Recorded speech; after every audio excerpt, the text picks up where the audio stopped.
नमस्कार विद्यार्थी मित्रांनो, स्वागत आहे तुमचं आजच्या नवीन व्हिडिओमध्ये। तर आज आपण 2 सप्टेंबर 2025 च्या खूप जास्त महत्त्वाच्या चालू घडामोडी पाहत आहोत। तर थोडाही वेळ वाया न घालवता आपण या व्हिडिओला लवकरात लवकर सुरुवात करूयात। तर आजचा आपला व्हिडिओ सुरू करण्याच्या अगोदर आपण कालच्या खूप महत्त्वाच्या काही चालू घडामोडी पाहून घेऊयात। तर कालचा आपला पहिला प्रश्न होता, ब्राइट स्टार 2025 नावाचा लष्करी सराव खालीलपैकी कोणत्या देशामध्ये होणार आहे? तर तो इजिप्त या देशामध्ये होणार आहे। यानंतर गगनयान मोहिमेअंतर्गत कोणत्या अंतराळ संस्थेने पहिली एकात्मिक एअर ड्रॉप टेस्ट म्हणजे IADT-1 यशस्वीरित्या पूर्ण केलेली आहे? तर इस्रोने। यानंतर खालीलपैकी कोणत्या देशाने मार्च 2026 पासून शाळेच्या वर्गामध्ये मोबाईल फोनवर बंदी घालण्याची मोठी घोषणा केली? तर दक्षिण कोरिया। यानंतर पुढील प्रश्न आहे आपला चौथा। तर मनोज जरांगे पाटील यांच्या आंदोलनावर सरकारने स्थापन केलेल्या समितीचे अध्यक्ष कोण आहेत? तर ते आहेत न्यायमूर्ती संदीप शिंदे। यानंतर जम्मू आणि काश्मीर बँकेचे नवीन गैर कार्यकारी अध्यक्ष म्हणून कोणाची नियुक्ती करण्यात आली? तर S कृष्णन यांची। यानंतर Indian army terrier cyber quest 2025 कोणत्या शहरामध्ये आयोजित केली जाईल? तर ती नवी दिल्ली या शहरामध्ये। यानंतर पहिली आंतरराष्ट्रीय पाली परिषद कोणत्या देशात आयोजित करण्यात आली होती? तर ती श्रीलंका या देशामध्ये। यानंतर 1 सप्टेंबर पासून पुण्यामध्ये वाहतूक व्यवस्थेमध्ये बदल का करण्यात आला? तर गणेशोत्सवाच्या गर्दीमुळे। यानंतर कोल्हापूर खंडपीठ स्थापनेचा निर्णय कोणत्या न्यायालयाच्या मंजुरीनंतर घेतला जातो? तर तो मुंबई उच्च न्यायालयाच्या मंजुरीनंतर घेतला जातो। यानंतर कालचा आपला शेवटचा आणि 10वा प्रश्न होता, ऑगस्ट 2025 च्या अखेरीस इंग्लंडमध्ये कोणता मोठा क्रीडा विश्वचषक सुरू होता? तर महिला रग्बी विश्वचषक। यानंतर विद्यार्थी मित्रांनो, आपण आजच्या चालू घडामोडीकडे वळणार आहोत आणि आजचा आपला पहिलाच प्रश्न असणार आहे, आंतरराष्ट्रीय नाणेनिधी म्हणजेच IMF च्या कार्यकारी संचालकपदी नुकतीच अलीकडेच कोणाची नियुक्ती करण्यात आलेली आहे? तर याची योग्य उत्तर ऑप्शन A उर्जित पटेल यांची। कोणाची? तर उर्जित पटेल यांची नुकतीच नियुक्ती करण्यात आली। तर यानंतर याविषयी शॉर्टमध्ये आपण महत्त्वाची माहिती पाहूयात। तर उर्जित पटेल यांची आंतरराष्ट्रीय नाणेनिधीमध्ये कार्यकारी संचालक म्हणून नुकतीच नियुक्ती करण्यात आली आहे। कशामध्ये? तर IMF मध्ये। तर स्थापना झाली IMF ची तर जुलै 1944 मध्ये आणि मुख्यालय आहे वॉशिंग्टन DC युनायटेड स्टेट्स मध्ये आणि व्यवस्थापकीय संचालक आहेत क्रिस्टालिना जॉर्जिएवा। ठीक आहे। यानंतर विद्यार्थी मित्रांनो, पुढील प्रश्न आहे आपला दुसरा। तर स्वित्झर्लंड मधील झुरिच येथे झालेल्या डायमंड लीग 2025 मध्ये नीरज चोप्राने कोणते पदक जिंकले आहे? तर याचे योग्य उत्तर ऑप्शन B रौप्य पदक जिंकले आहे। कोणते पदक आहे ते? तर रौप्य पदक। तर यानंतर याविषयी महत्त्वाची माहिती काय असणार आहे? तर जागतिक आणि ऑलिम्पिक भालाफेक विजेता नीरज चोप्रा स्वित्झर्लंड मधील झुरिच येथे झालेल्या डायमंड लीग फायनल मध्ये 85.10 मीटर भालाफेक करून दुसऱ्या क्रमांकावर राहिलेला आहे। तर जर्मनीच्या जुलियन वेबरने 91.51 मीटर फेकून सुवर्ण पदक जिंकले। तर त्रिनिदाद आणि टोबॅगोचा केशॉर्न वॉलकॉट 85.95 मीटर फेकून तिसरे स्थान त्याने पटकावले आहे, लक्षात ठेवा। यानंतर पुढील प्रश्न तिसरा आपला आहे, तर अलीकडेच कोणत्या राज्याच्या विधानसभेने भिक्षा मागण्यावर पूर्णपणे बंदी घालणारे विधेयक मंजूर केले आहे? तर याचे योग्य उत्तर ऑप्शन B मिझोराम या। कोणत्या? तर मिझोराम या। त्याविषयी महत्त्वाची माहिती काय आहे? तर भिक्षा मागणे ही आपल्या भारतातील अनेक शहरांमध्ये गंभीर सामाजिक समस्या आहे। तर रस्त्यावर भिक्षा मागणाऱ्या लोकांच्या संख्येमुळे सामाजिक सुरक्षा, कायदा व सुव्यवस्थेच्या अडचणी निर्माण होत असतात। तर यानंतर अलीकडेच मिझोराम राज्याच्या विधानसभेने भिक्षावृत्ती बंदी विधेयक मंजूर केले आहे। तर या विधेयकानुसार तर राज्यभरामध्ये भिक्षा मागण्यास बंदी घालण्यात आलेली आहे आणि नियमांचे उल्लंघन करणाऱ्यांवर दंडात्मक कारवाई देखील केली जाणार आहे। तर पुनर्वसनासाठी सरकारकडून आश्रयस्थाने, प्रशिक्षण व रोजगाराच्या संधी देखील दिल्या जातील आणि यामागील मुख्य उद्देश म्हणजे भिक्षावृत्ती संपवून त्या लोकांना समाजाच्या मुख्य प्रवाहामध्ये आणणे। विद्यार्थी मित्रांनो, उदाहरण पाहूयात आपण या प्रश्नाचे। तर विद्यार्थी मित्रांनो, मानू हा आयझोल शहरातील एक चौकामध्ये नियमित भिक्षुक असतो। तर या विधेयकाच्या अंमलबजावणीनंतर पोलीस त्याला रस्त्यावर भिक्षा मागण्यास परवानगी देणार नाही, तर त्याऐवजी त्याला सरकारच्या पुनर्वसन केंद्रामध्ये पाठवले जाईल, जिथे त्याला राहण्यासाठी जागा, अन्न आणि काही कौशल्य प्रशिक्षण मिळेल. तर त्यामुळे तो व्यक्ती रोजगार मिळवून सन्मानाने देखील जगू शकणार आहे. पुढील प्रश्न आहे 4. तर आपल्या भारतातील पहिला फायटोसॉर जीवाश्म अलीकडेच कोठे सापडलेला आहे? महत्वाचा प्रश्न. तर याचे योग्य उत्तर आहे ऑप्शन सी, जैसलमेर मध्ये. कोठे? तर जैसलमेर मध्ये सापडलेला आहे. ठीक आहे, सर्व विद्यार्थ्यांनी लक्षात ठेवा. तर यानंतर याविषयी महत्वाची माहिती पाहूया. तर विद्यार्थी मित्रांनो, शॉर्ट मध्ये माहिती आहे. तर आपल्या भारतातील पहिला फायटोसॉर जीवाश्म राजस्थान मधील जैसलमेर येथे सापडलेला आहे, जो सुमारे 20 कोटी वर्ष जुना असल्याचे मानले जात आहे. लक्षात ठेवा. तर पुढील प्रश्न 5 आहे. तर सर्वोच्च न्यायालयाच्या निर्देशानंतर भटक्या कुत्र्यांवर मार्गदर्शन तत्त्वे जारी करणारे देशातील पहिले राज्य कोणते बनले? तर याचे योग्य उत्तर ऑप्शन सी, राजस्थान हे राज्य बनले आहे. कोणते? तर राजस्थान हे राज्य. यानंतर याविषयी महत्वाची माहिती काय आहे? तर आपल्या भारतामध्ये गेल्या काही वर्षांमध्ये भटक्या कुत्र्यांची संख्या झपाट्याने वाढलेली असून अनेक ठिकाणी त्यांच्या हल्ल्यामुळे नागरिकांच्या जीविताला धोका निर्माण झाला. तर या संदर्भामध्ये सर्वोच्च न्यायालयाने राज्य सरकारांना आवश्यक ती पावले उचलण्याचे निर्देश दिलेले आहेत. तर राजस्थानविषयी महत्वाची माहिती. तर राजधानी आहे जयपूर आणि विशेष वैशिष्ट्य आहेत राजस्थानचे. तर आपल्या भारतातील क्षेत्रफळानुसार सर्वात मोठे राज्य आहे हे. कोणते? तर राजस्थान हे राज्य.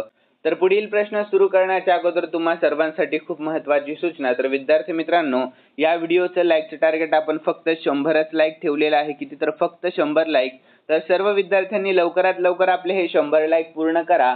आणि मी स्पेशली तुमच्यासाठी व्हिडिओच्या शेवटी काल झालेल्या चालू घडामोडीचा प्रश्न देखील देत असतो. त्याही प्रश्नाचे उत्तर तुम्हाला आपल्या कॉमेंट बॉक्समध्ये सांगायचं आहे. तर चला पुढील प्रश्नाला सुरुवात करूयात.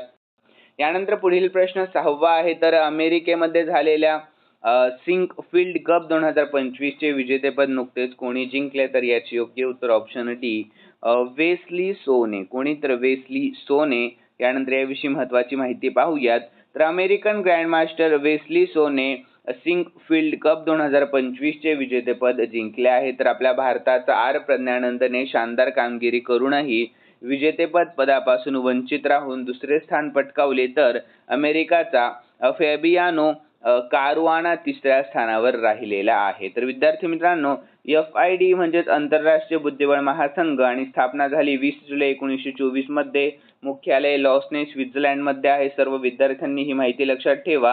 आणि सध्याचे अध्यक्ष आहेत अर्कोडी डोकोविच आणि उपाध्यक्ष आहेत विश्वनाथन आनंद. ठीक आहे. यानंतर पुढील प्रश्न 7वा आहे आपला. तर 1 सप्टेंबर 2025 पासून कोणत्या राज्यामध्ये नो हेल्मेट नो इंधन रस्ता सुरक्षा मोहीम नुकतीच आयोजित केली जाणार आहे? तर याचे योग्य उत्तर आहे ऑप्शन बी, उत्तर प्रदेश या राज्यामध्ये. कोणत्या? तर उत्तर प्रदेश या. तर याविषयी महत्वाची माहिती काय आहे? तर आपल्या भारतामध्ये दरवर्षी अपघातांमुळे लाखो लोकांचा मृत्यू होत असतो. तर 2 चाकी वाहन चालकांमध्ये हेल्मेट न वापरण्याची प्रवृत्ती अपघातातील मृत्यूंचे प्रमाण वाढवते. तर या पार्श्वभूमीवर उत्तर प्रदेश सरकारने 1 सप्टेंबर 2025 पासून नो हेल्मेट नो इंधन मोहीम राबविण्याचा मोठा निर्णय घेतला आहे. तर या मोहिमेनुसार हेल्मेट न घातलेल्या वाहन चालकाला पेट्रोल पंपावर इंधन दिले जाणार नाही. यामुळे लोकांना जबरदस्तीने का होईना पण हेल्मेट वापरण्यास प्रवृत्त केले जाणार आहे. तर रस्ता सुरक्षा नियमांचे पालन वाढेल व अपघातातील मृत्यू दर कमी होण्यास मदत देखील होणार आहे.